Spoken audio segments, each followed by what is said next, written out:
Eh bien voilà. Donc, je ne sais pas si vous avez eu le temps de lire, comme je vous l'ai demandé, ce qui est affiché à l'écran. Et je reprends donc la lecture de ce passage. Mitkufa l'utkufa, d'époque en époque, holechet ou mitbareret. L'expression holechet veut quelque chose, ça veut dire qu'il y a un certain progrès qui a fait une certaine évolution qui se produit, un processus évolutif d'une certaine nature. Ici, c'est celui du birour, ça veut dire de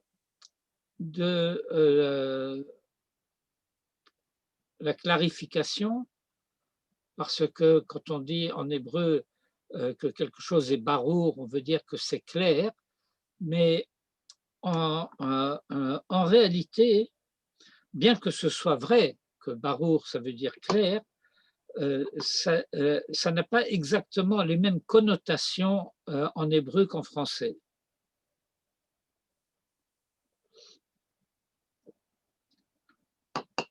Bien que ça devrait avoir dans une certaine mesure.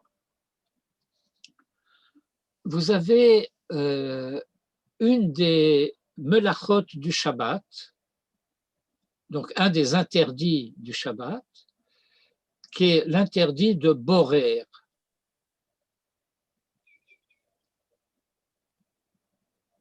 Borer, comment vous traduiriez? Trier. Exact. Trier. Trier. Exact. Trier. Mais en réalité, trier est trop neutre.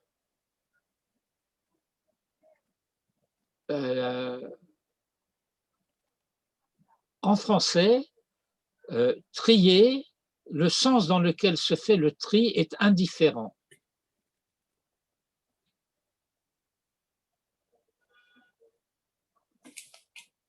Alors que dans la halakha de Borer, c'est pas indifférent du tout. Ce qu'on n'a pas le droit de faire le Shabbat, c'est de trier ce qu'on ne veut pas de ce qu'on veut.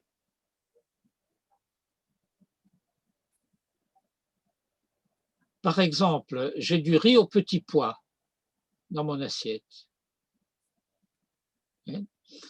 Je n'aime pas les petits pois. Alors, réaction, je vais prendre les petits pois et je vais les mettre de côté. Ça, je n'ai pas le droit de faire le Shabbat. Par contre, j'ai le droit de ne prendre que le riz que je vais manger, de laisser les petits pois.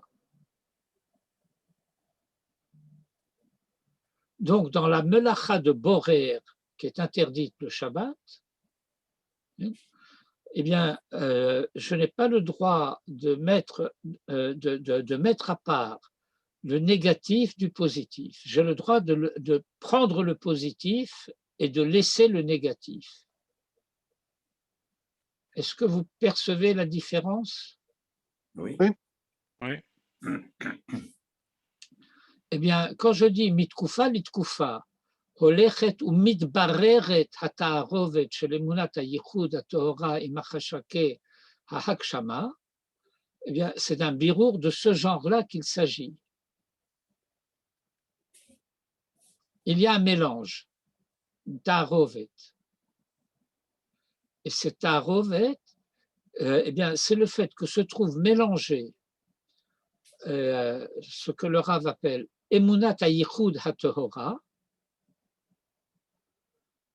Je traduirai là de manière très approximative, la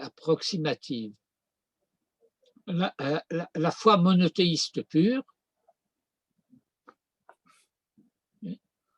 Et bien voilà qu'elle se trouve mélangée, cette foi monothéiste pure, imachashake ha-hakshama, avec les obscurités, pour ne pas dire l'obscurantisme, de la Hakshama. La Hakshama, littéralement, c'est la corporéification.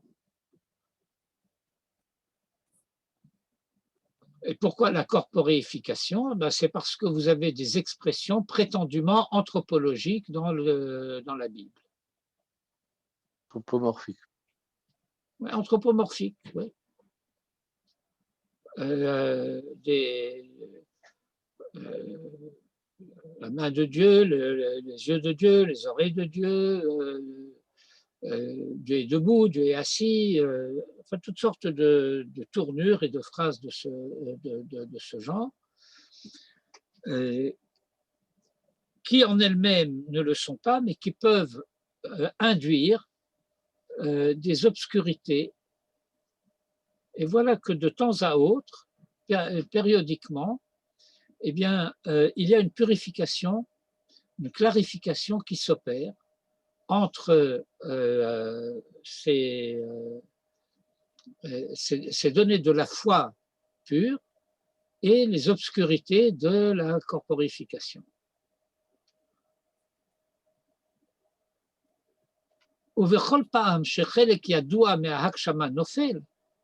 Et à chaque fois qu'une part yadoua, c'est-à-dire identifiable, reconnaissable, de cette hakshama tombe,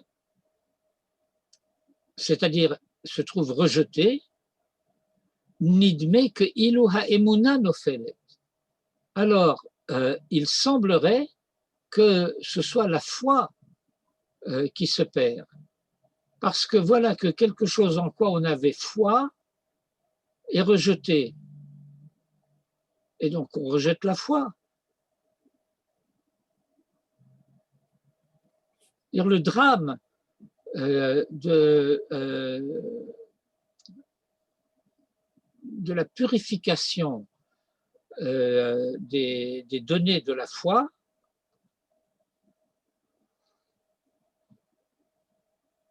tient au fait que lorsque on croit mal ou on croit à des choses qui ne valent pas d'être crues et que ces choses-là se trouvent rejetées, eh bien, il semblerait que on perd de la foi. Autrement dit, le travail, l'effort de la purification des données de la Emouna peut apparaître comme quelque chose d'extraordinairement dangereux, problématique. Bien entendu, bien entendu, ensuite, il se dévoile que la foi n'est pas du tout tombée, mais qu'elle s'est purifiée. Oui, mais entre-temps.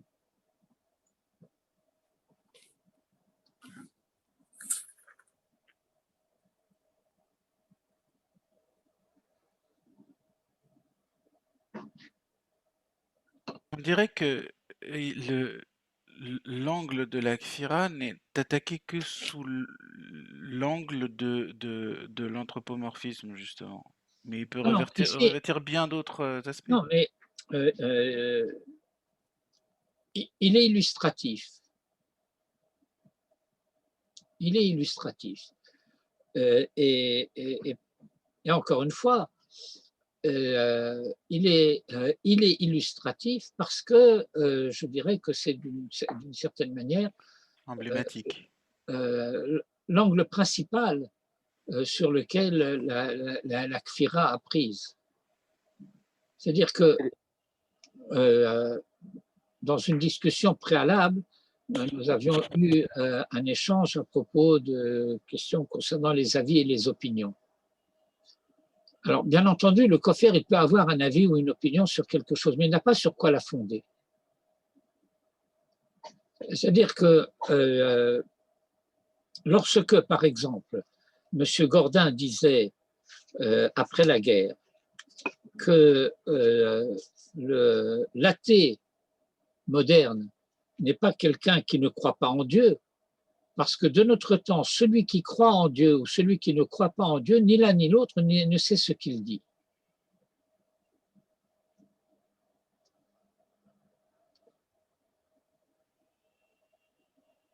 C'est pas un peu dangereux de dire ça parce que du coup ça veut dire que ni l'un ni l'autre n'a raison. Eh bien, ni l'un ni l'autre n'a raison.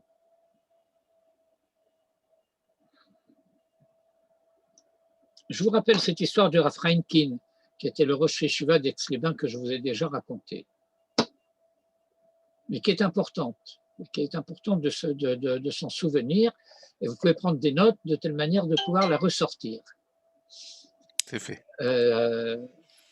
Le Rav Reinkin, parce que c'était un Rosh Yeshiva et qu'il se préoccupait de ces bachourim, de ces étudiants, remarque qu'il y a un étudiant qui, comme on dit en français, file du mauvais coton. Alors il l'observe, et comme disait Manitou, surveiller, c'est aussi veiller sur. Et puis à un moment, il appelle, lui demande, bon, allez, qu'est-ce qui ne va pas? Alors, l'étudiant se tortille un peu, et puis finalement, il dit, voilà, Rav, je crois que je ne crois plus en Dieu. Alors le Rav lui dit, calme-toi, tranquillise-toi. Le Dieu auquel tu ne crois pas, je n'y crois pas non plus.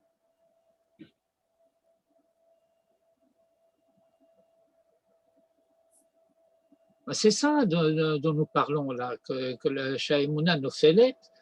Alors on dirait que c'est la Emouna qui est en train de prendre un coup dans l'aile. C'est-à-dire que voilà, cet étudiant avait mûri, il y avait quelque chose en quoi il ne pouvait plus croire. Alors comme dans le livre de la jungle, il y a un moment où le python du rocher, qui s'appelle Kaa, avec deux A, mue. Et il dit, voilà, c'est pénible la mue. Il faut lâcher la vieille peau.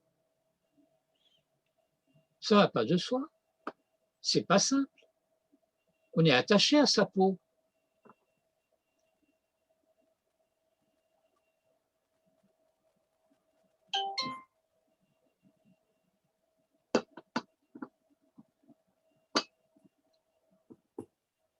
Mais il faut bien se rendre compte de cette chose-là. C'est qu'il y a un moment qui est extrêmement vulnérable dans toute progression spirituelle.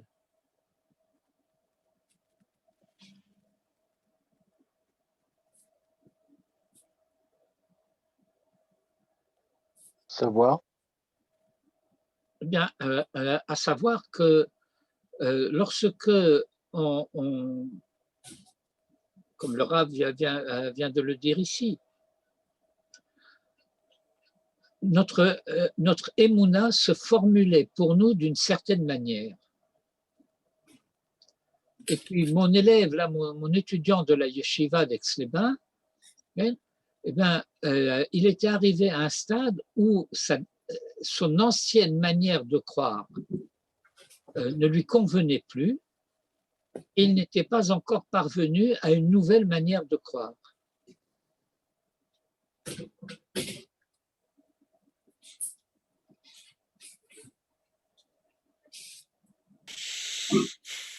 Ouais.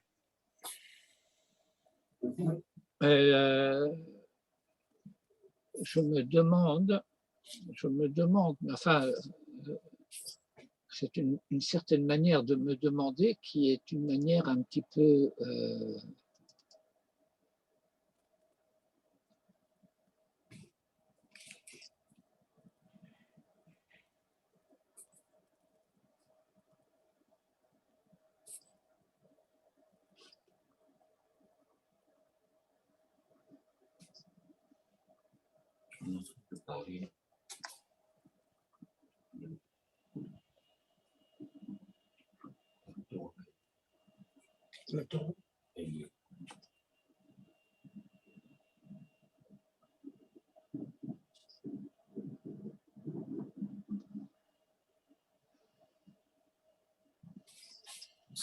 J'ai changé de document à l'affichage. Est-ce que vous voyez le nouveau document ou vous voyez toujours l'ancien? Non, non, on voit le nouveau. Oui, donc là, veuillez shlanu le galot le sod satum v'chatum. Ken. Vous voyez ça avec moi? Oui, c'est toujours dans le même texte, Rav? Non, c'est un autre. Pas du tout. Ah non, bon, ok. Le texte que nous avons là sous les yeux, c'est un passage du Sha'arei Ora de Rabbi Yosef Djikatilia, qui est l'étude que nous avons le vendredi matin. Et je voudrais vous en lire un passage, d'ailleurs, parce que ça se réfère par ailleurs à un sujet que nous avons souvent abordé, mais qui ici est présenté d'une manière extrêmement nue, si je puis dire, un peu crue même, d'une certaine manière. C'est tout un chapitre dans lequel il est question du jugement de la justice, du tribunal d'en haut, du tribunal d'en bas, enfin toutes sortes de choses dans lesquelles on ne va pas rentrer dans le détail, mais je voudrais mettre en évidence un aspect de ce qu'il dit ici. Donc, je vais lire le passage. Voilà ce que dit le Rav Djikatilia. Veuillez shlanu le galot lecha sod satum v'chatum. Et il faut que nous te dévoilions un secret scellé et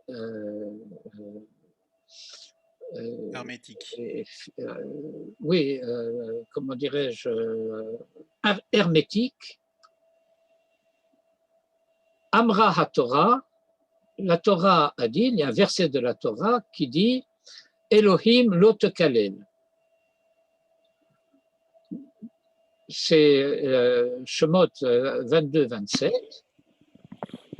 Et comme vous le savez, comme vous êtes supposé le savoir, le mot de Elohim peut avoir comme sens immédiat, pshat, un des noms divins, et il peut aussi désigner les juges humains. Et dans le pshat du verset, Elohim lo tekalel, c'est une interdiction de maudire les juges du tribunal. Je suis venu au tribunal parce que j'avais un problème avec mon voisin, et puis voilà que le juge a donné raison à mon adversaire, et alors je vais commencer à dire des choses sur les juges. Je n'ai pas le droit. Voilà, c'est une interdiction de la Torah de maudire le juge.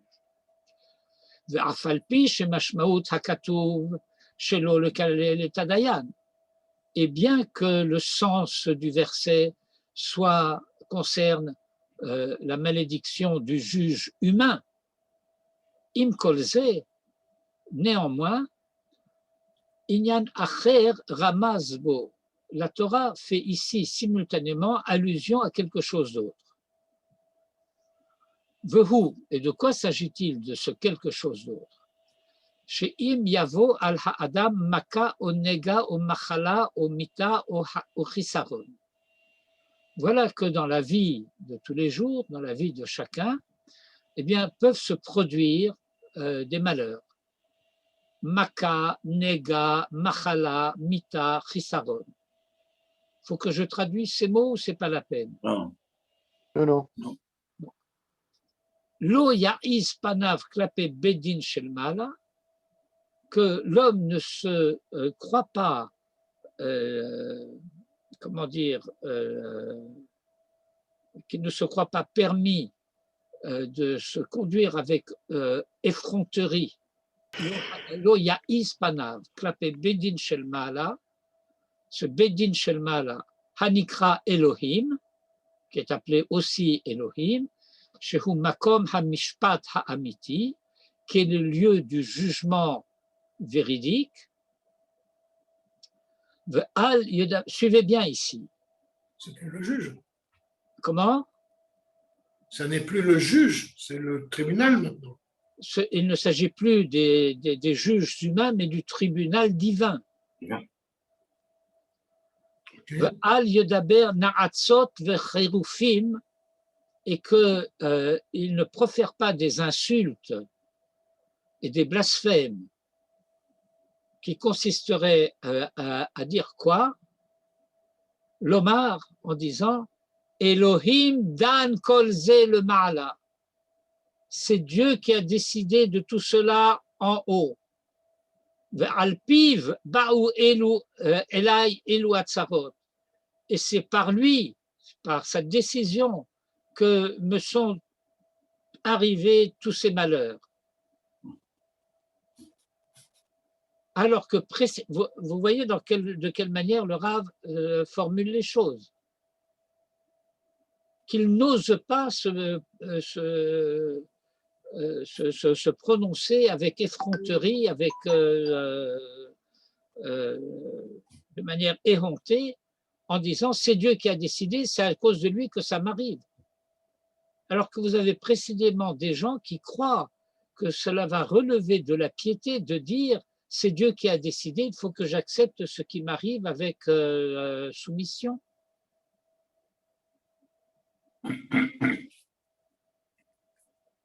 Et les deux discours existent.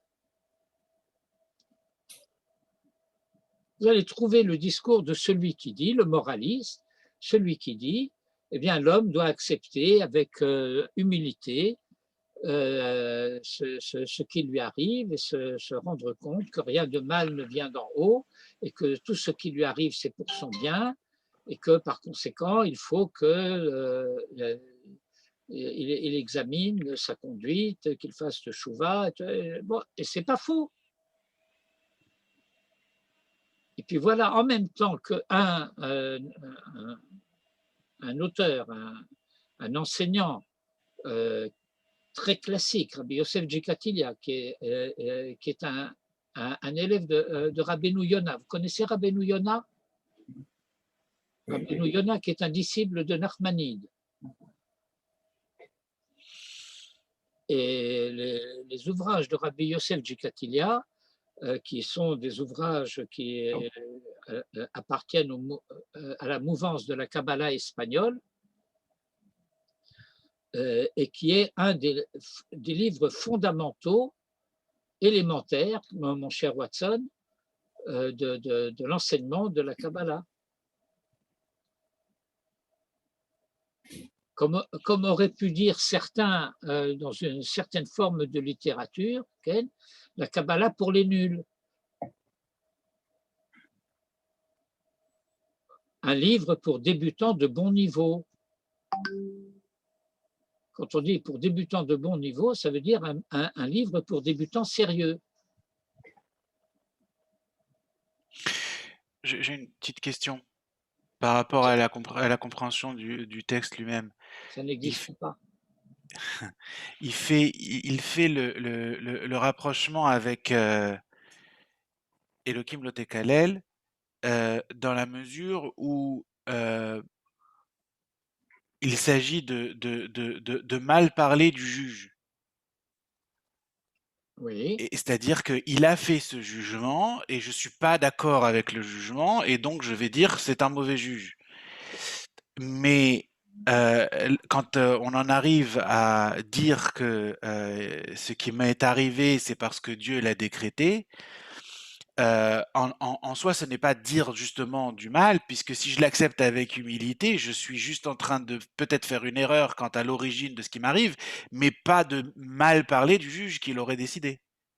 Ce qui signifie que le parallèle qu'il commence à établir n'est pas un parallèle formel,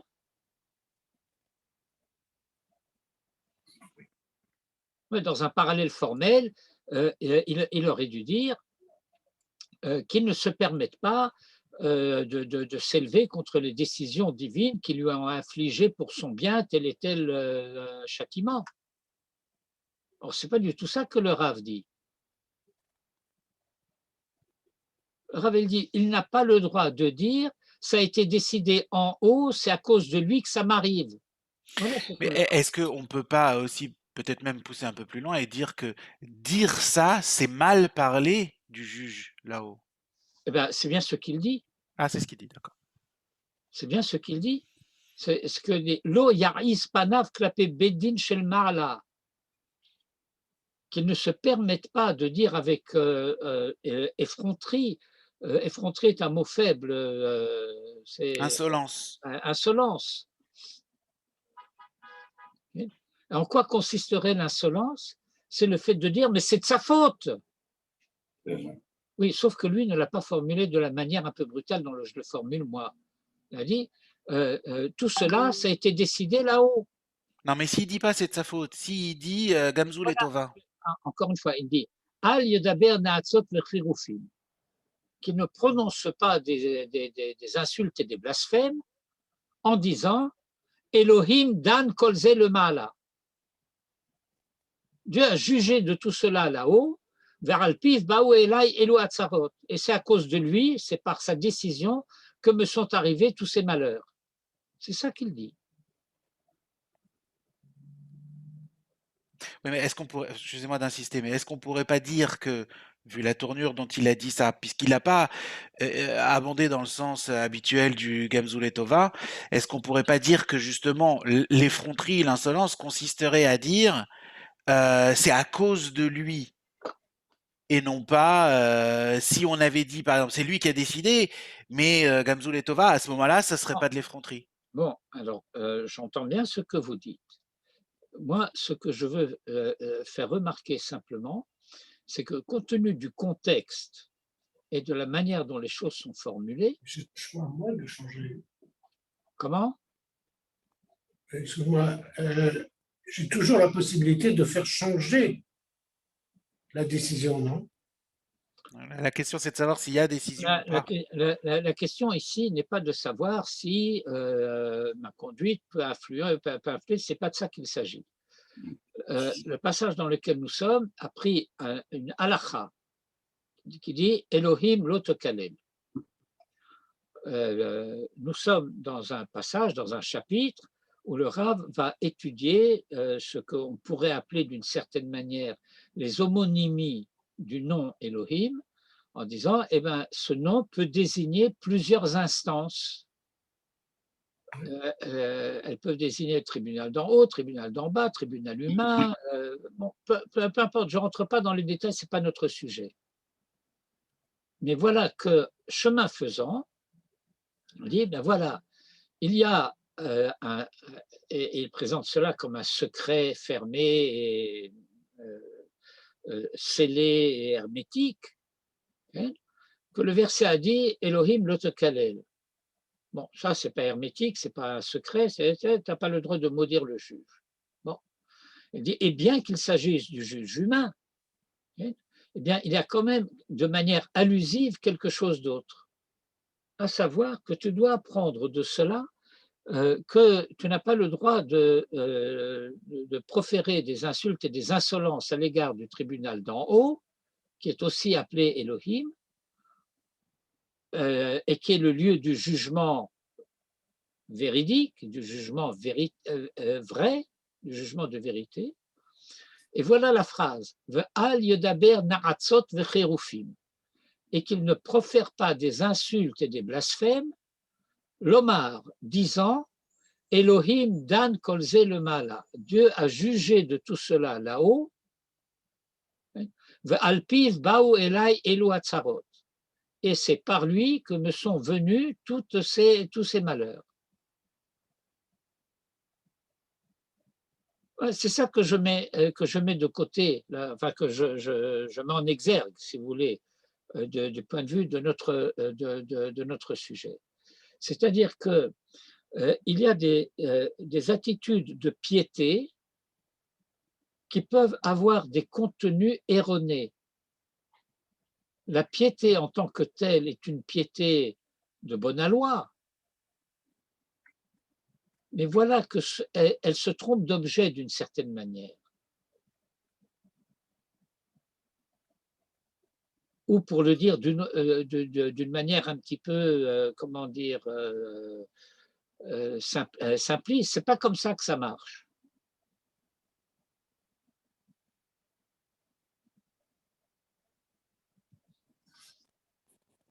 Alors, comme l'explique Rabbi, je reviens à notre texte habituel, comme l'explique Rabbi Juda Halevi dans le 5e discours du livre du Kuzari, dans le Mahamar Hamishi, il y a des gens qui croient avec beaucoup de ferveur que c'est faire œuvre et acte de piété que de croire que tout vient de Dieu,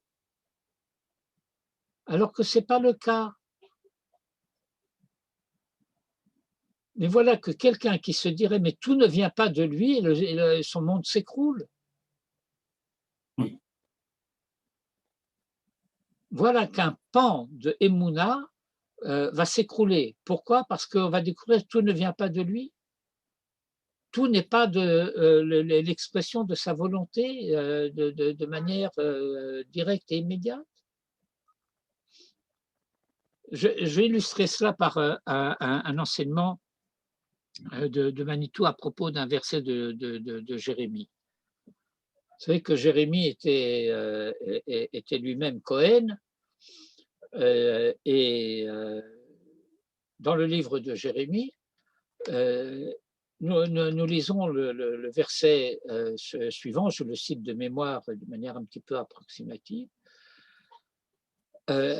car je n'ai jamais commandé, ordonné à vos pères au moment de la sortie d'Égypte quoi que ce soit concernant les sacrifices.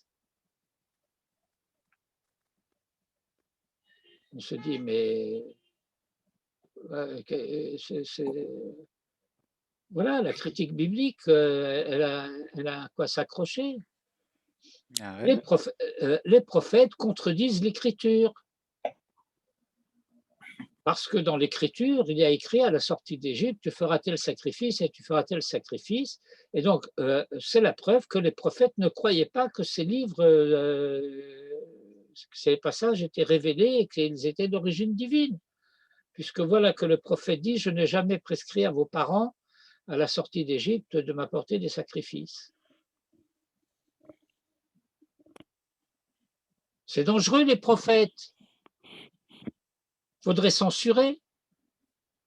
N'importe qui ne devrait pas avoir le droit de lire ça.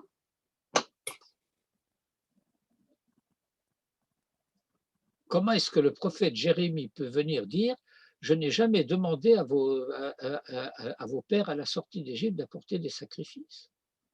Mais voilà ce que je leur ai demandé. Écoutez ma voix et faites le bien. »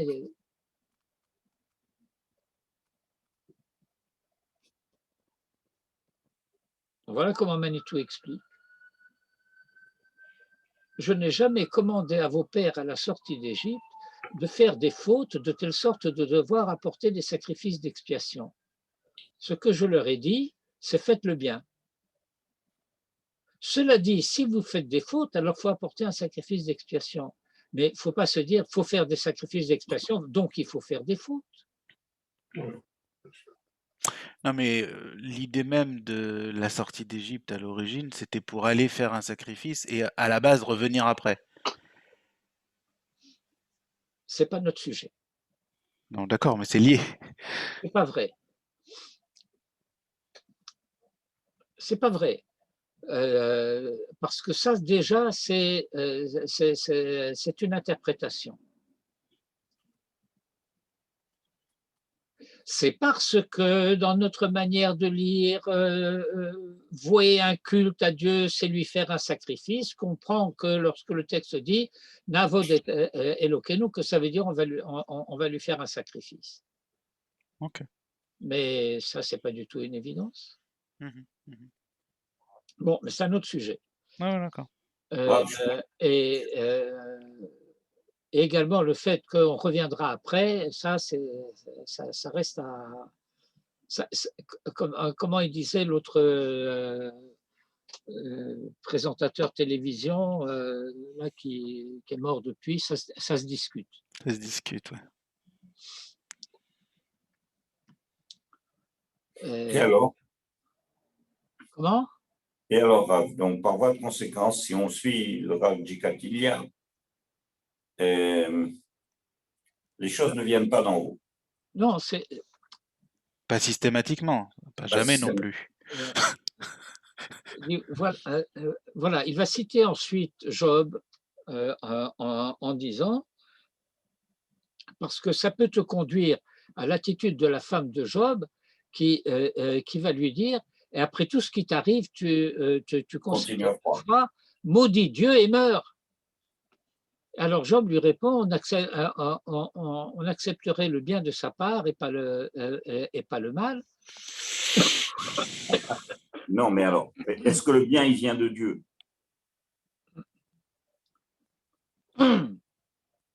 Écoutez, vous voulez me faire regretter d'avoir cité le Rav de Catilia? Non. Quel est votre Ah, objectif là?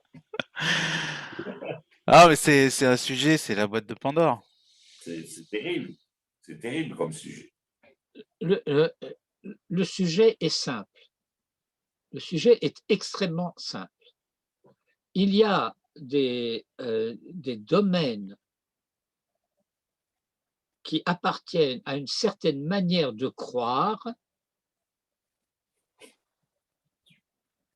qui est erronée, et elle est erronée essentiellement parce que à travers les âges, et quand je dis à travers les âges, comme il dit le Rav ici, mitkoufa, mitkoufa, parce qu'on s'est trouvé en situation interne ou externe, d'avoir à répondre à des accusations, d'avoir à discuter avec, soit dans les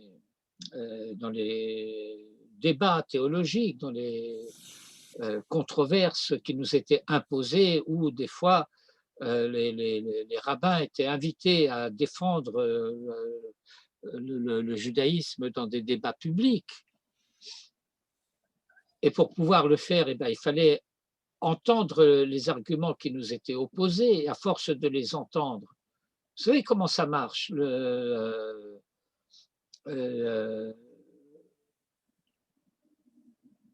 on va vous répéter, vous répéter, vous répéter des mensonges, et à force qu'ils soient répétés, on va finir par s'y habituer. Mentez, mentez, il en restera toujours quelque chose. Voilà. Ou bien parce que notre public juif, d'une manière générale, était un public cultivé plus que la moyenne du grand public.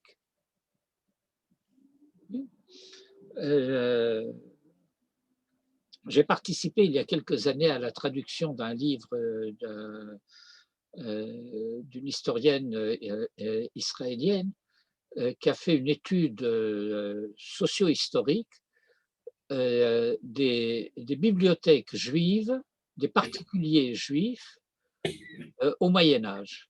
Mhm. C'est-à-dire Ah bien, après, quand je dis au Moyen-Âge, c'est après l'imprimerie, bien entendu. Et lorsque la censure ecclésiastique a commencé à se manifester, les Juifs ont été sommés de venir apporter leurs livres pour qu'ils soient recensés par la censure, et que bon. Et donc, on a des listes, on a des relevés de des livres que les Juifs avaient dans leur bibliothèque. Et donc, c'était des livres juifs et des livres pas juifs. Et il y avait des romans, et il y avait de la littérature générale. Bon. Et donc, les maîtres, les rabbins, les commentateurs, etc., savaient qu'ils avaient à lutter aussi contre ces influences venues de l'extérieur. Et que ces influences étaient d'autant plus subtiles qu'elle semblait appartenir à l'atmosphère générale, à la culture générale, que ce n'était pas quelque chose qui était nécessairement théologique dans sa formulation.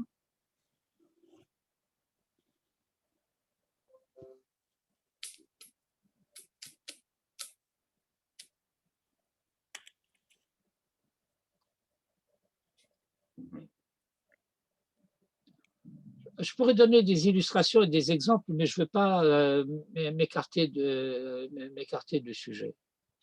Juste une petite question. Pourquoi est-ce que cette compréhension, comme quoi Akol Milemala, finalement, continue à être aussi présente aujourd'hui dans le monde Haredi, alors qu'il y a plus, enfin, si, il y a toujours, mais il y a tous ces écrits et aujourd'hui, Parce on que, pourrait évoluer un petit peu. non, mais Surtout à la lumière du risque de Kfira que ça représente. finalement, c'est très simple. C'est très, très simple. C'est parce que vous avez certaines expressions pieuses qui sont mal comprises. En particulier, une expression pieuse qui est, par exemple, Yirat Shamayim. Et Yirat Shamayim, eh ben, ça va être traduit, par exemple, comme la crainte du ciel. Mais vous allez tout de suite voir que si vous avez un auteur francophone qui écrit la crainte du ciel, il va mettre un C majuscule à ciel. Et donc le ciel n'est plus le ciel. C'est le ciel. Et c'est quoi ce ciel avec une majuscule? Alors ça va être interprété, je dis bien interprété, comme si c'était une expression pieuse pour ne pas dire Dieu. Et comme si Yirat Hashem et Yirat Shamayim, c'était équivalent.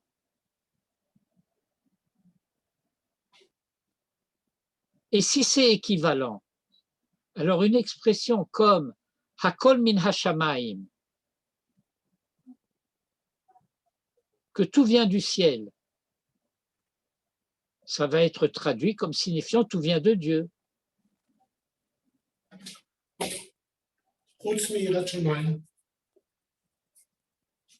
Non, ça c'est Hakol bidé Shamayim, mais peu importe.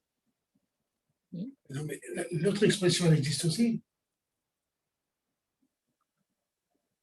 Alors bien sûr que l'expression existe aussi, mais je donne simplement, j'essaie d'illustrer, j'essaie d'expliquer. Dès le moment où vous avez dans la mentalité le fait que le terme de ciel serait une périphrase pour parler de Dieu, on a déjà, comment dirais-je, trahi l'intention de la Torah, parce que jamais, nulle part dans la tradition juive, on ne s'est servi du mot Shamaim pour désigner Dieu. Ce n'est pas un des kinouïm par lesquels on désigne Dieu. Quand on dit le maître du monde, Hamakom, Melech Malchei Amlachim, Akadosh Baruch Hu et toutes ces choses, jamais le mot de Shamaim n'est utilisé comme kinouï pour représenter Dieu. Jamais, nulle part. Et quand on dit Akol bidé Shamaim, qu'est-ce que ça veut dire donc? Eh ben voilà, vous me demandez de vous faire une conférence maintenant sur la signification du mot Shamaim.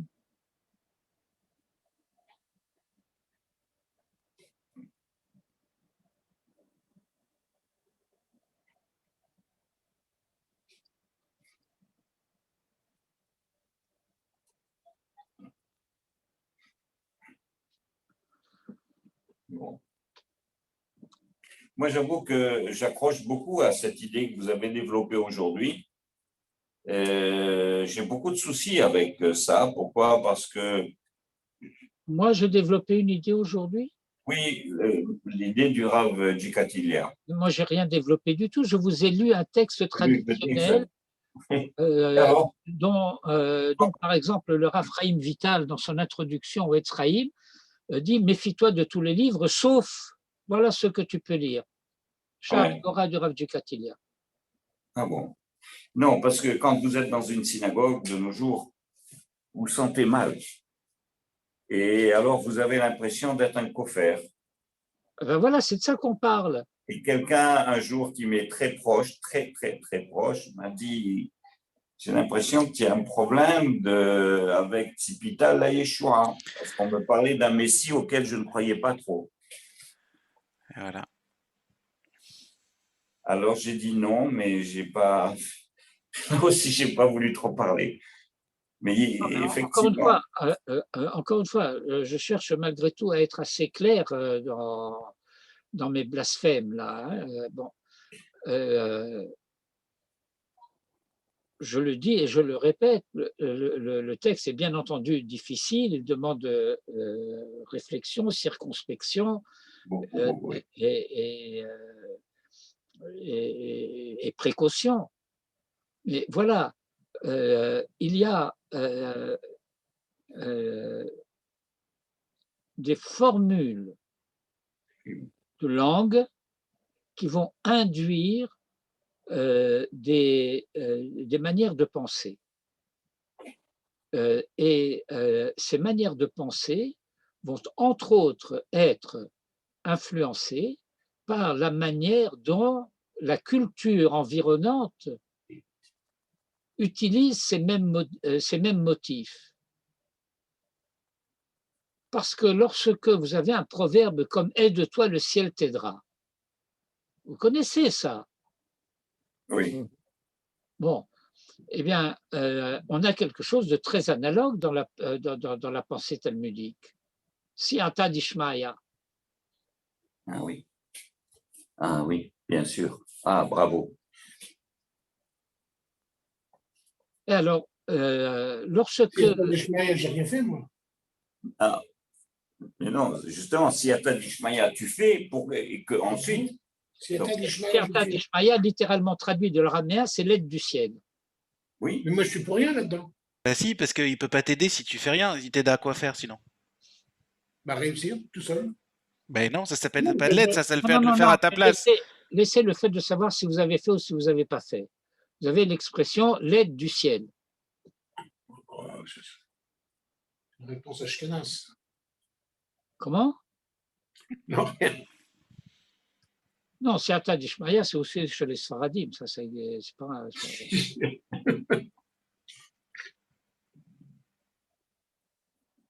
Non, mais je comprends mieux la formule s'il n'y a pas d'Ishmaïa maintenant.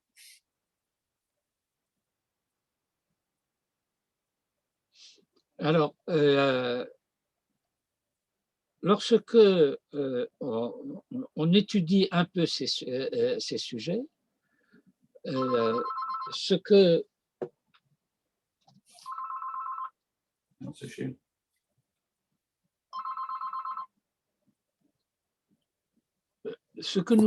nous disons, c'est que d'une manière générale, l'expression le ciel dans la tradition juive désigne les valeurs ou les midot.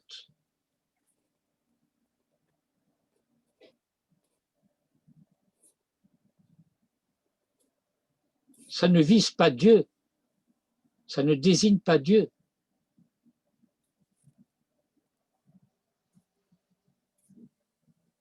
Et Manitou disait par exemple, une des formules qu'il affectionnait, enfin de ce point de vue-là, c'est que finalement, lorsque nous disons cette formule Hakol bidei Shamaim,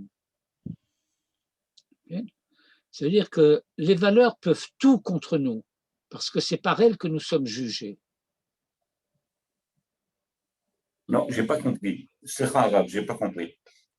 Je dis, les valeurs peuvent tout contre nous parce que c'est par elles que nous sommes jugés. Lorsqu'il y a un jugement, il faut qu'il y ait un critère du jugement. c'est quoi le critère du jugement? Ce sont les valeurs auxquelles j'ai adhéré ou les valeurs que j'ai violées. Donc en fait, la phrase signifie que tout est une question de din, sauf le Yirat Shamayim. Et que par conséquent, Une question de... non, Sauf non, et que par conséquent, je reprends la formule, il faut l'entendre dans ces termes. Les valeurs peuvent tout contre moi, sauf que je les reconnaisse.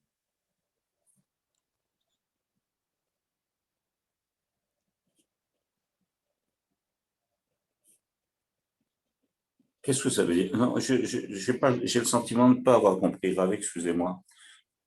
Qu'est-ce que ça veut dire? Sauf que... Eh bien, le fait que je reconnaisse les valeurs comme valeurs ne dépend pas des valeurs. Ça dépend de moi. Mhm.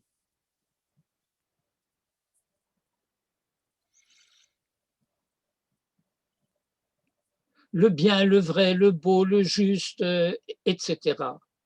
Ce sont des valeurs. Et la reconnaissance de ces valeurs comme valeurs, ça dépend de moi. Oui, mais ça n'empêche pas que même si je les reconnais pas, c'est par elles que je serai jugé de toute façon. Oui, mais moi, on était en train d'essayer de comprendre une expression Hakol bidei shamayim, kutz birat shamayim.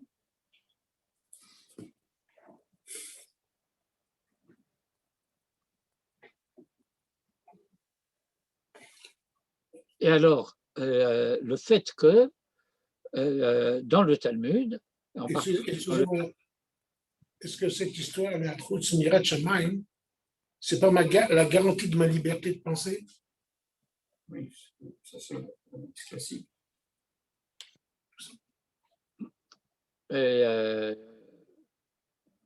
je n'ai pas compris la question. Kol bidei shamayim, chutz mirat shamayim. Oui. En fin de compte, la pierre angulaire, c'est Yirat Shamayim. Donc sur la pierre angulaire, je suis libre. Je n'ai aucune contrainte. Oui, sauf que ce n'est pas vraiment la pierre angulaire, parce que précisément ce que je me préparais à dire, c'est que dans le passage talmudique dans lequel, entre autres, ça se trouve, eh bien, j'apprends qu'il y a différents degrés de la crainte. Par exemple, il y a toutes sortes d'expressions. Yirat Chet, Yirat Shamayim, Yirat Hashem, Yirat Elohim, Yirat Aromemut. Il y a des degrés de la Yira. Et toutes ces expressions ne sont pas synonymes. Alors, bien entendu, dans tout un ensemble de cas, cela met en évidence ma liberté. Mais lorsque on parle, par exemple, de Yirat HaOnesh, alors ça, ce n'est plus tellement de ma liberté qu'il est question, parce que ça veut dire que je peux agir d'une certaine manière par crainte du châtiment. Et si j'agis par crainte du châtiment, ma liberté est mise entre parenthèses. Et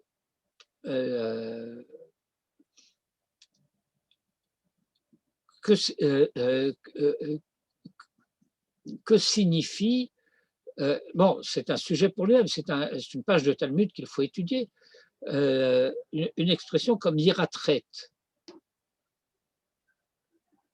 Dans la, appelons ça la prière parce que c'est la manière générale dont nous parlons en français, mais le Shabbat qui précède Rosh Chodesh, dans l'annonce du nouveau mois, eh bien, il y a ce qu'on appelle une trina, en fait. Il y a une certaine...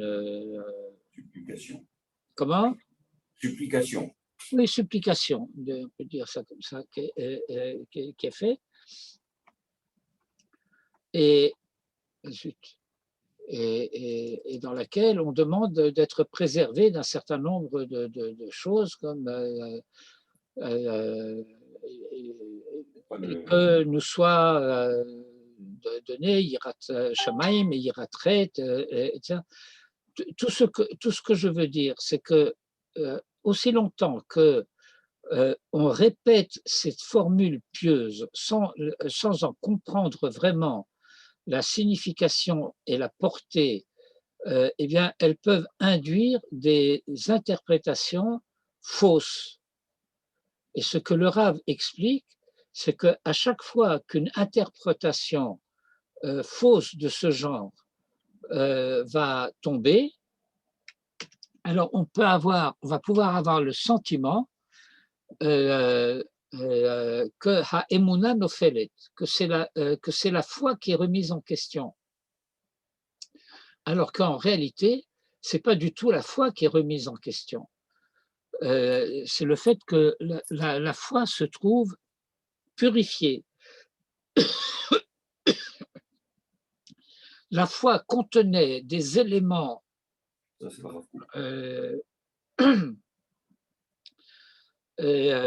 impurs, erronés, faux, qu'il fallait rejeter, parce que aussi longtemps qu'ils se maintiennent dans la conscience, dans la pensée, dans la foi elle-même, eh ben, elle entrave, elle empêche d'accéder à la vérité.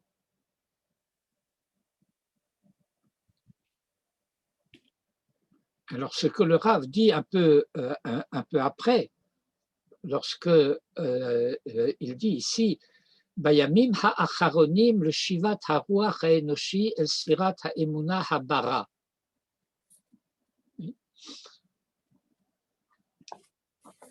Au dernier temps du retour de l'esprit humain à la dimension de la foi pure. Nofelet klipat ha'hakshama ha'acharona hadaka. À ce moment-là, tombe la dernière klipa, on a l'habitude de traduire par écorce ou scorie, c'est l'image qui est utilisée ici d'après l'image du Zohar, c'est l'image de la noix. C'est la noix NOx. Alors la noix a une clipa extérieure qui est dure et qu'il faut briser pour dégager le fruit. Mais voilà que le fruit lui-même, eh bien, il est entouré d'une clipa intérieure qui est fine et qui est très difficile à retirer parce qu'elle colle au fruit. Voilà. Et ça, c'est la clipa. D'ailleurs, cette clipa, elle existe surtout quand le fruit est vert. Quand on mange des noix vertes, cette clipa est très très forte et très dure à enlever. Après, elle sèche un petit peu, on peut la manger avec le fruit.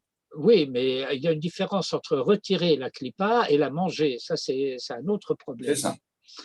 Mais là, on parle de la difficulté qu'il peut y avoir parce que la clipa dure extérieure, elle ne fait pas partie du fruit. On a brisé la clipa, le fruit maintenant est dégagé. Mais là, il y a une autre clipa et cette clipa-là, elle adhère au fruit. Et celle-là, elle est très dure à enlever. C'est ça. Parce que puisqu'on va pouvoir la manger après, elle peut avoir l'apparence de faire partie du fruit. Mais si on comprend l'image au-delà du fruit de la noix elle-même, alors le Rav dit, lorsque arrive le temps ultime du retour à une foi pure, véritable, אז נופלת קליפת ההגשמה האחרונה הדקה. Alors va tomber la dernière klipa de la Hakshama. Et c'est quoi la dernière klipa de la Hakshama? Cette dernière klipa qui est fine, Et qu'est-ce que ça veut dire que cette clipa est fine? Ça veut dire qu'elle est subtile. Il y a de la finesse dans cette clipa. Voilà une clipa qui est fine et qui va se faire prendre pour le fruit. Une clipa fine qui va se faire prendre pour le fruit, ça veut dire qu'elle va se faire prendre pour une idée pure, pour une notion qui appartient à la Emouna, alors qu'en réalité, elle la contredit, puisqu'il s'agit d'une dimension de Hakshama. Et de quelle dimension de Hakshama s'agit-il? Shehi Yachas HaMetziut Bichlalut El HaElahut, qui est le rapport de la réalité, HaMetziut, Bichlalut, d'une manière générale, et la Elahut, au divin.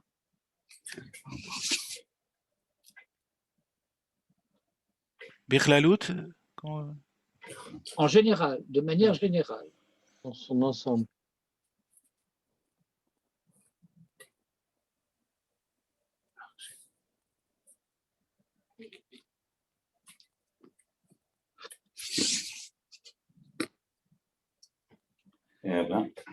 Alors, vous avez la note 42, qui est une note très riche et qui renvoie à ce sujet, d'une part, au guide des égarés, première partie, chapitre 8, 35, 56, 57, mais en particulier à un livre un peu moins connu, qui est un livre de Rabbeinu Tam.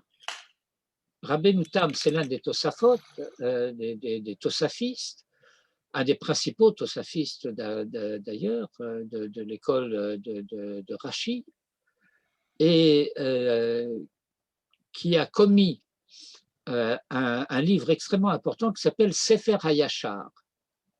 Ouais. Alors, nous avons ici une citation du Sefer HaYashar, troisième portique, paragraphe 37. Veda be'emet, et sache en vérité, qui en davar, qu'il n'y a aucune chose, asher tsarir le hachbir laboré yidbarar, qu'il y ait lieu de relier, chibour, oui, le hachbir, Oui. de relier à Dieu, de l'attribuer donc à Dieu, l'ochoar, ni une certaine puissance ou faculté, velo chayim, ni la vie, ni vie, velo chokhma, ni sagesse, velo tziyut, ni existence, velo ardout, ni unité. Vous lisez ce que je lis, là, ce que je vous lis Oui. à haute voix. Ça veut dire que décider par piété qu'il y aurait lieu, parce que nous disons par exemple, écoute Israël, Hachem notre Dieu, Hachem est un. Alors qu'il faut attribuer à Dieu ceci, cela ou je ne sais quoi. On dit voilà, en vérité, il n'y a lieu de lui attribuer rien.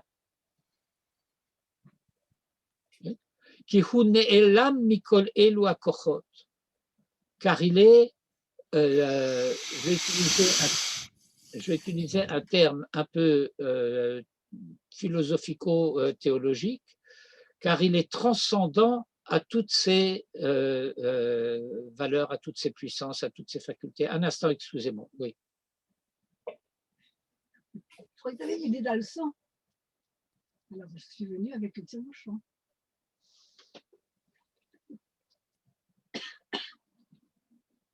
Je n'ai pas réussi à faire quoi que ce soit avec ce tire-bouchon.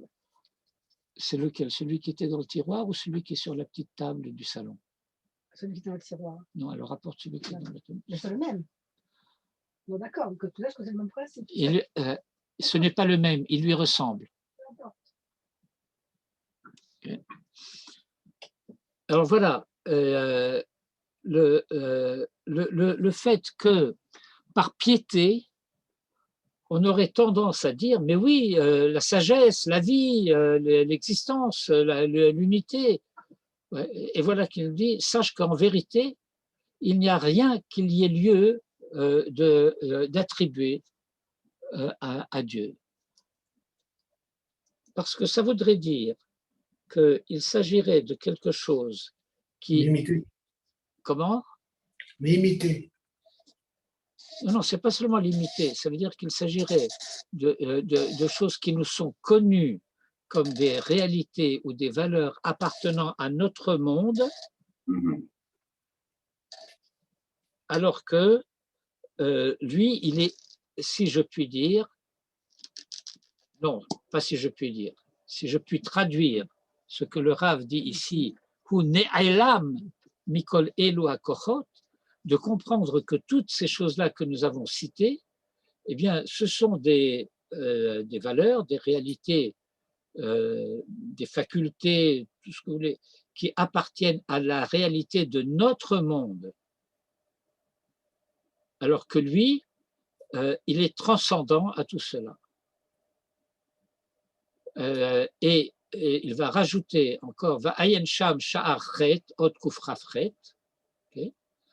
Et puis voilà que je rajoute dans l'Ikouté Hagra.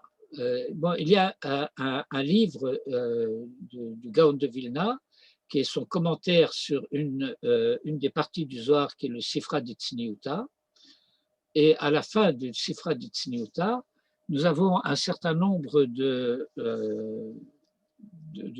textes qui n'appartiennent pas en propre à ce commentaire, mais qui sont des notes du Gaon de Vilna sur différents sujets.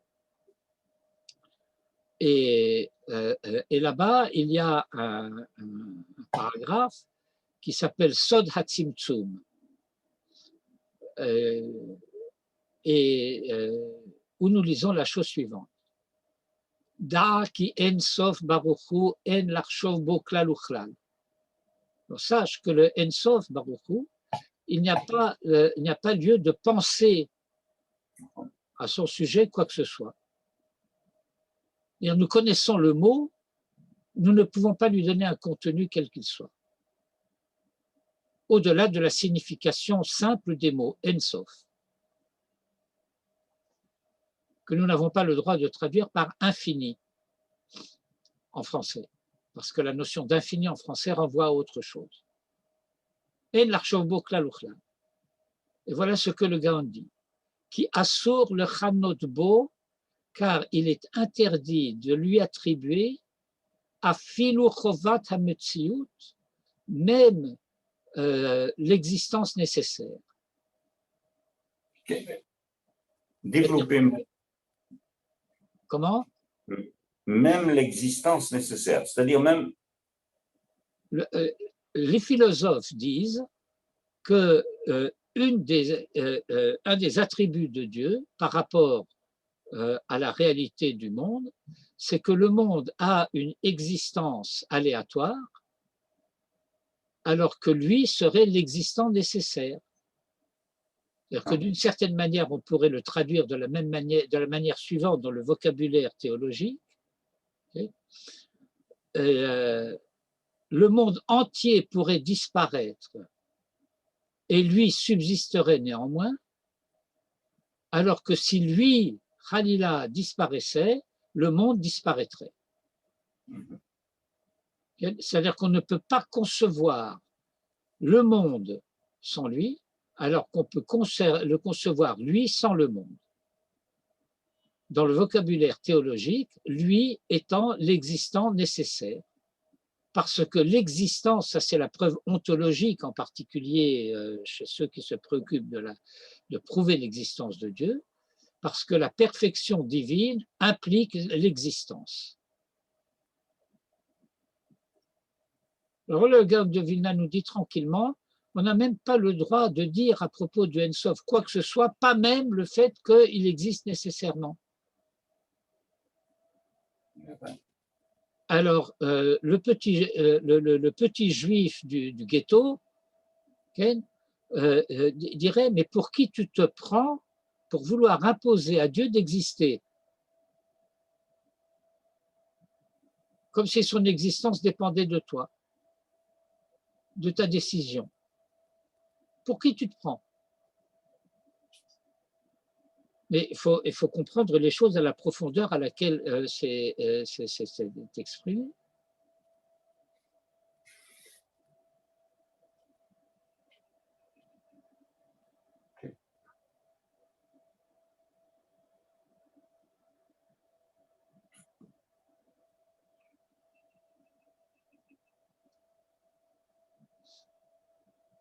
Alors, bien entendu,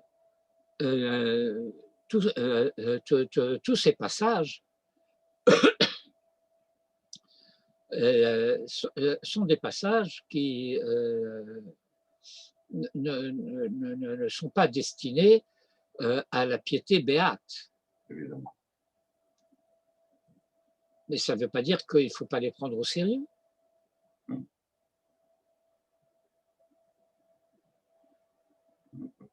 Alors,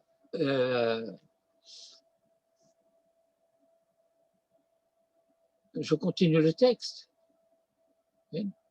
שבאמת כל מה שאנו מגדירים במציאות הוא מופלג מהאלוהות בערך בלתי נערך. Parce qu'en vérité, tout ce que nous définissons comme étant la réalité, eh bien, est distinct du divin de manière incommensurable. Il n'y a aucun rapport. Bon.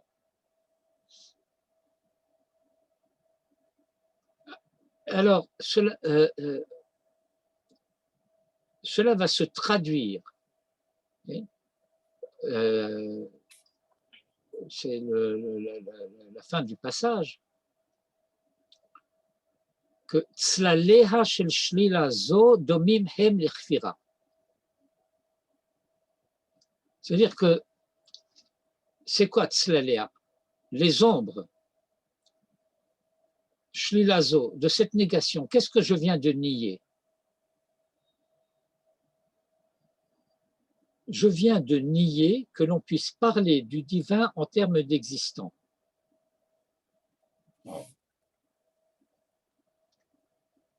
Mais pourquoi les ombres et pas juste Shlilazo? Qu'est-ce que ça rajoute en plus, les ombres? Bon, parce que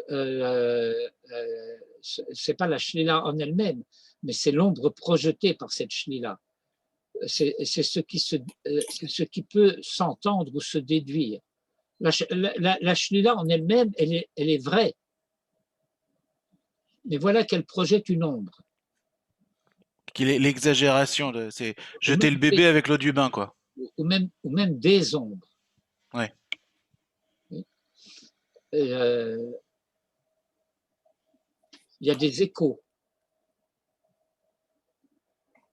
Et voilà que ces échos ressemblent au discours de la Kfira. Si je dis « je ne peux pas dire de Dieu qu'il existe », est-ce qu'on n'entend pas du dedans de cette affirmation quelque chose qui serait de la nature de l'affirmation de la Kfira qui dirait « Dieu n'existe pas ». C'est pareil.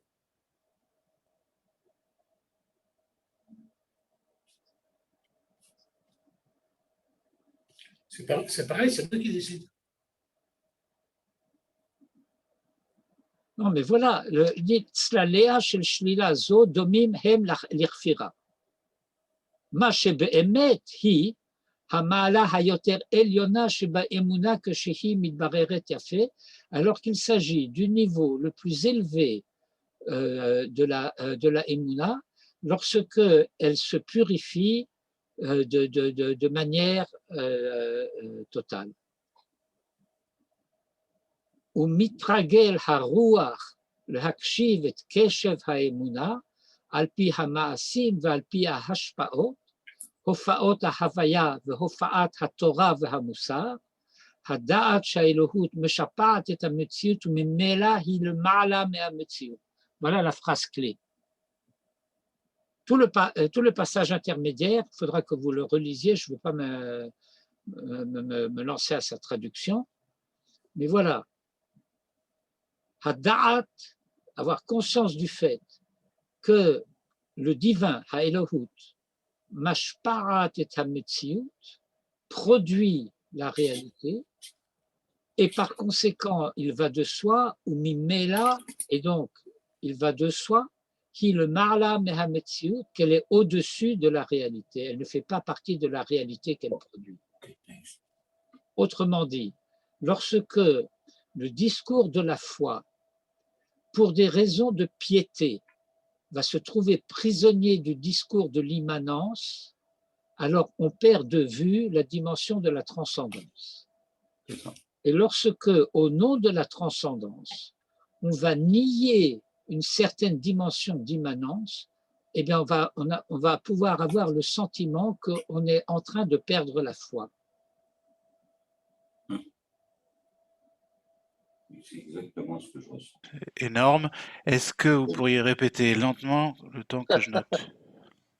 C'est énorme, hein, comme dirait l'autre. C'est énorme et c'est curieux parce qu'on ressent ce que vous dites. Et on n'ose pas, d'ailleurs. Ça fait peur, ça fait peur. Ça fait peur. On le ressent, Ah oui. on le dit pas. Ça fait pas peur, c'est fantastique, il faut juste l'apprendre. Je reprends Moi, ça me fait peur. Hein. je reprends la phrase. Juste une seconde que je vois à quel passage ça fait référence. De toute façon, c'est enregistré, donc vous allez pouvoir le reprendre et le répéter. C'est ligne 25, 26. Oh oui, tout le passage de la ligne 20 à la fin de la page. Et, Rav, juste une petite seconde avant que vous continuiez. Est-ce que vous pourriez nous renvoyer le texte que vous avez, vous?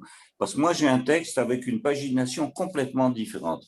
Oui, moi aussi, hein, soit dit en passant, Oh, je l'ai déjà renvoyé, mais vous ne l'avez pas imprimé. Alors, je vais vous le renvoyer. Oui, comme ça, je l'imprime aussi pour Alain.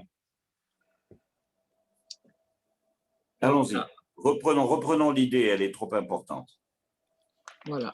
Alors, je reprends à partir de la ligne 22. Slalea shel shlila zo. Lorsque je vais dire que la reconnaissance d'une dimension de transcendance concernant le divin m'interdit de prétendre pouvoir en dire quoi que ce soit. Alors, l'ombre portée de cette négation va ressembler dans sa texture, d'une certaine manière, au discours de la Kfira. Le Gaon de Vilna n'était pas Khalila, un incroyant.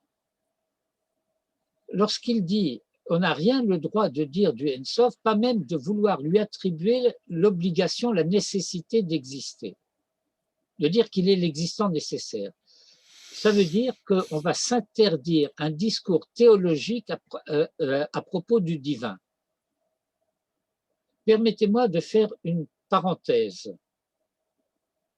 Faites bien attention au fait que dans tous ces passages, le Rav parle du divin et ne parle pas de Dieu. Ha'elahut, mais ha'elahut, c'est-à-dire ce sont des nuances qu'il faut prendre en compte. Il faudra revenir sur la nuance. Oui, mais pour le moment, il faut bien comprendre cela. Cette klipat ha'hakshama ha'acharona, c'est ha'yachas ha'metziut bichlalut el ha'elahut. Ça veut dire qu'il s'agit de la relation de l'existant, de la réalité qui est notre réalité, qui est la réalité de notre monde, qui est la réalité, la manière dont nous appréhendons la réalité de notre monde, et que nous voudrions prétendre appréhender le divin de la même manière. Il faut se rendre compte que ça, c'est blasphématoire.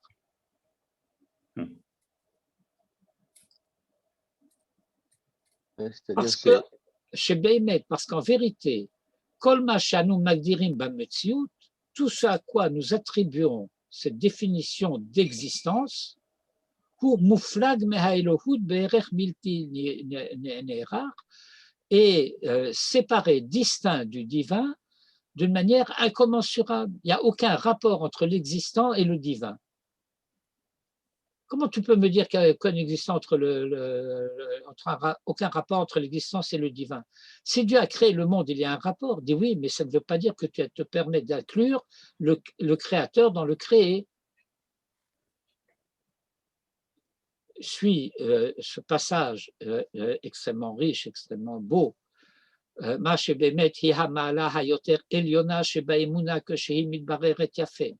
alors qu'il s'agit du niveau le plus élevé de la Emouna, lorsque elle devient parfaitement claire. Et alors, l'esprit s'habitue à écouter. Et keshev haemuna, l'écoute de la Emouna, alpi hamaasim va alpi hashpaot, selon les actes et selon les influences. Hofaot ha-havaya ve hofaot ha-Torah va-hamusar, les manifestations de l'être et les manifestations de la Torah et de la morale. Hadarat, la conscience. Sheha Elohut mashpa'at et ha-metziut, que le divin produit le réel, ou memila, et que par conséquent, hi le ma'ala meha-metziut, la Elohut, donc le divin, est au-dessus du réel, et il n'en fait pas partie.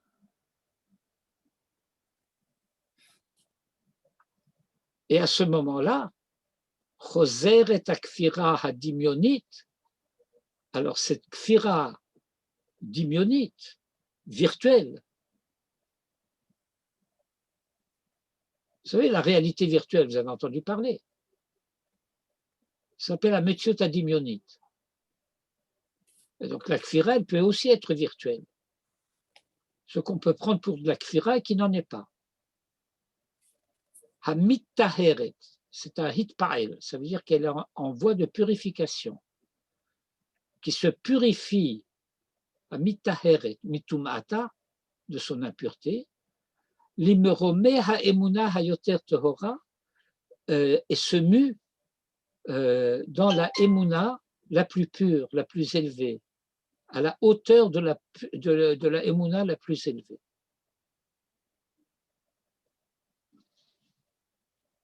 Mais voilà que la fin du paragraphe, Ve'omnam tzricha hi shlilat ha-metziut hazot. Il faut que la négation de cette existence-là, achozeret limkor kol ha-havayot ve'et haniyut hayoter tamtzitit shel hadar kol ha-metziut, bina mehuderet shebechol yom tzarich leha'alot ota limkor taharata. Bon. Alors, ça veut dire qu'il y a là un effort à la fois intellectuel et spirituel qui va constituer à comprendre sur quoi porte la shlila de cette metziut. La shlila de la metziut dont il était question plus haut, ça veut dire le fait de s'interdire d'attribuer l'existence à Dieu. Et donc il va falloir comprendre en quel sens. Alors on a déjà compris d'une certaine manière, dans une certaine mesure, dans quel sens. Ça veut dire qu'il ne faut pas confondre le créateur avec le créé. Le fait que le Midrash puisse nous dire Avraham hikir et bor'o, que Avraham a connu son créateur, parce que Avraham, se connaissant créature, a connu qui était son créateur. Mais il ne peut pas y avoir, je vais parler en termes théologiques ou métaphysiques, il ne peut pas y avoir confusion de substance entre l'être créateur et l'être créature.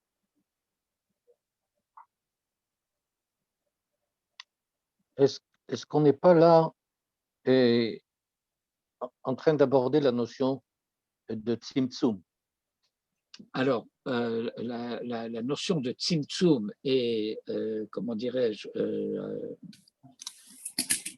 implicite dans notre sujet. Le passage du Gaon que je vous ai lu tout à l'heure, la petite phrase du Gaon, elle portait sur un paragraphe qui avait pour titre Sod HaTzimtzum.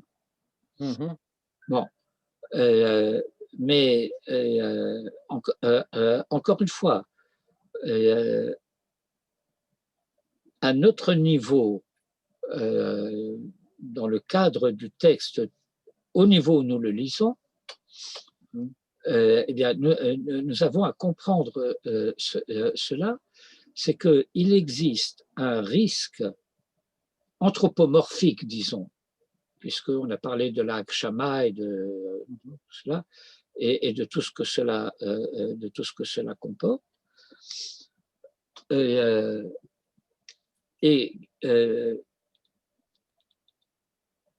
Qui consiste à perdre de vue la dimension transcendante à cause de la conscience que nous pouvons avoir de la dimension immanente.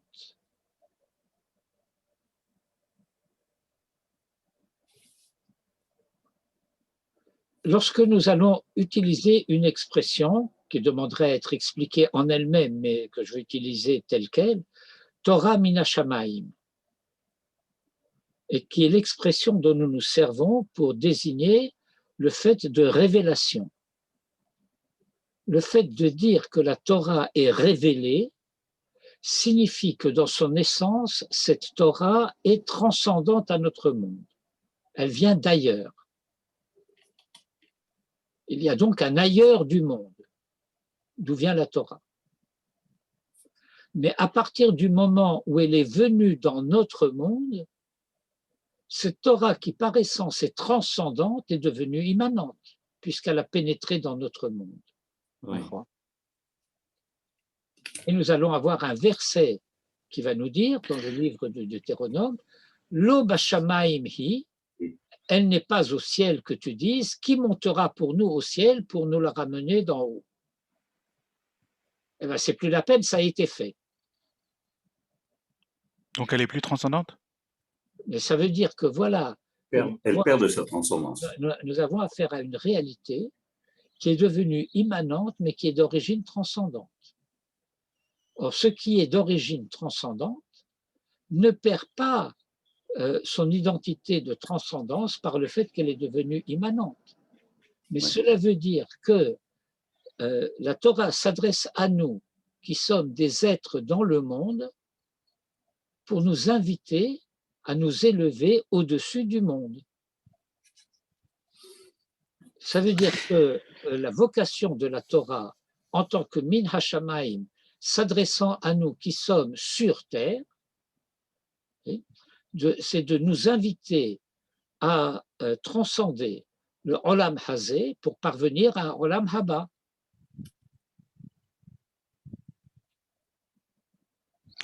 J'ai quand même un petit problème de termes Quelle chance vous avez qu'il soit petit.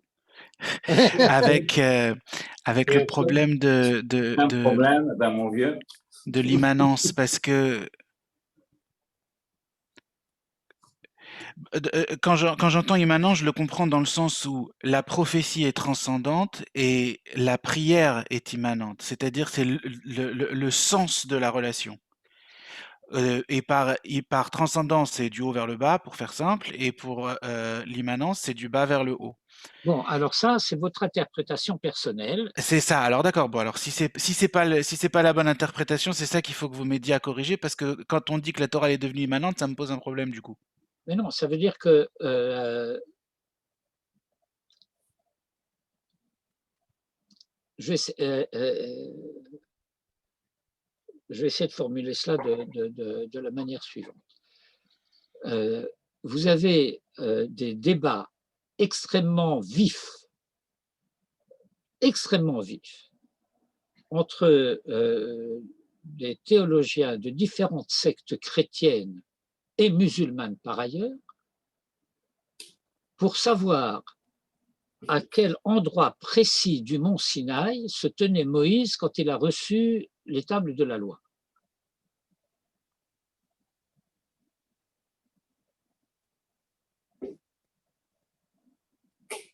Vous n'avez aucun débat théologique de ce genre, aucune question de ce genre dans aucune littérature juive traditionnelle.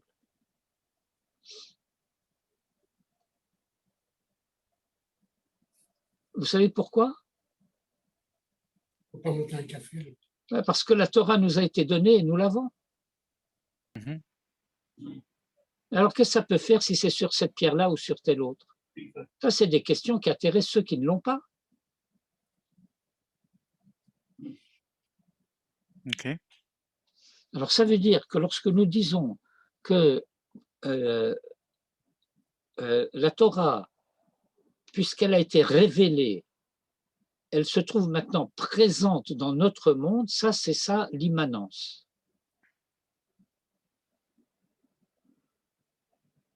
Le fait de dire qu'elle vient d'ailleurs, ça veut dire qu'elle a dans son essence une dimension de transcendance. Et il y a une question dont le Maharal traite, un chapitre entier du Maharal dans Tiferet Israël, qui pose la question de la possibilité de cette transcendance de devenir immanente. Ça veut dire, si je dis que la Torah est transcendante, à savoir, si je prends au sérieux, donc, cette notion de révélation, ça veut dire que l'esprit humain, l'esprit humain le plus élevé, le plus intelligent, le plus sagace, tout ce que vous voulez, l'esprit humain à son niveau le plus élevé serait incapable d'inventer, mettez ça entre guillemets, la Torah. La Torah, en tant que transcendante, en tant que révélée, nous dépasse infiniment. Nous n'y avons accès que parce qu'elle nous est révélée.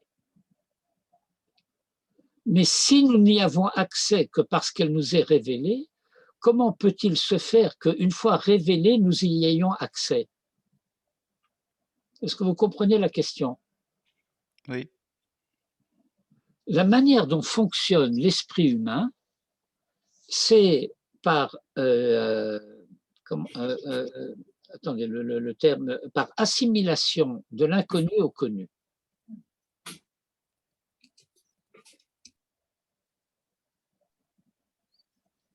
Je me souviens c'est anecdotique, mais c'est quelque chose qui m'a énormément frappé. J'étais chez des amis à Jérusalem et on partait tôt à la synagogue, c'était à Beit Vegan. Et il y avait avec nous la fille de mes amis, c'est une petite fille qui devait avoir, je ne sais pas moi, 2 ans et demi ou quelque chose comme ça. Et il y avait, je vous demande pardon du dégoût que cela peut produire à l'heure du repas, un chat écrasé sur la chaussée avec les tripes à l'air. Bon. Et la petite fille qui dit à sa maman, n'est-ce pas maman que c'est dangereux pour ce chat de dormir dans la rue comme ça? Ça suffit ça. Bon. L'idée de la mort n'appartient pas à son univers mental. Elle n'identifie pas ce que signifient les tripes à l'air de ce chat. Elle voit qu'il est couché, donc il dort. Et on lui a déjà appris qu'il ne fallait pas descendre sur la chaussée parce que c'est dangereux, il y a des voitures, etc. Et donc elle interprète une certaine réalité au niveau de la conscience dont elle est capable. C'est dangereux de dormir là. Ça veut dire qu'une réalité qui nous échappe, qui ne fait pas partie de notre univers mental, nous n'y avons pas accès, nous ne le voyons pas.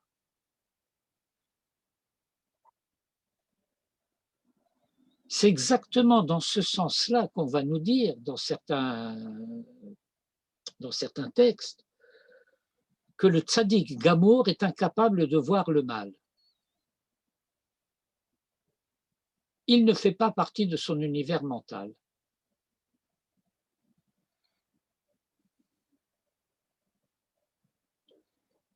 Ça pose d'autres problèmes, mais et donc le Maharal va se poser la question, et nous poser la question du même coup, de savoir si la Torah n'appartient pas à notre monde, comment est-elle compréhensible? Alors il a une réponse qui demande en elle-même à être creusée et qui consiste à dire, je traduis ce que le Maharal dit pour le rapprocher un petit peu de notre conscience. C'est qu'en réalité, elle s'adresse à cette dimension de nous-mêmes qui aussi venons d'ailleurs. Ouh là là.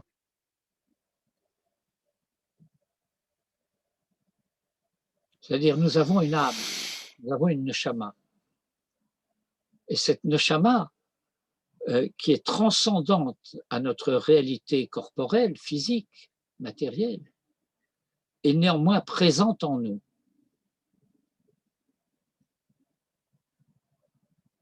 Et lorsque nous avons conscience de qui nous sommes, alors nous avons simultanément conscience de notre immanence et de notre transcendance.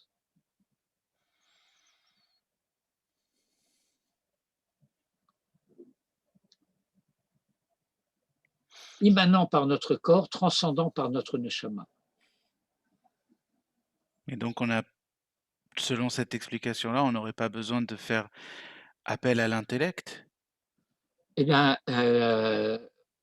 il y a un rapport dialectique entre l'intellect et la neshama.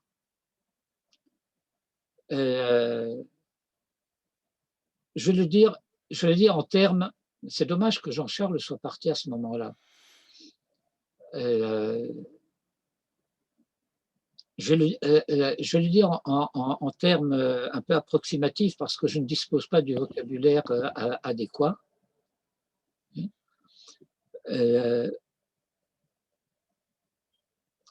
La neshama va nous souffler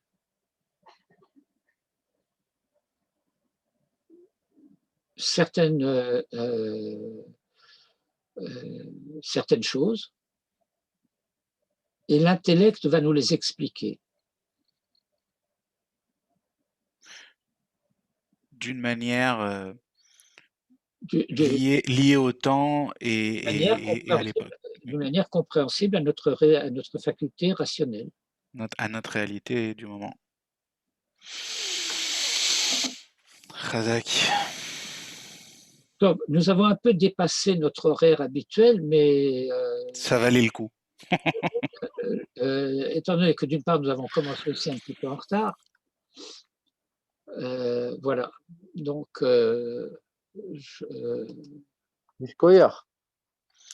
Razak ou Baruch. Toda rabba. Bruchim tihiu. Alors voilà, j'arrête le recording. Faut pas oublier de l'uploader celui-là.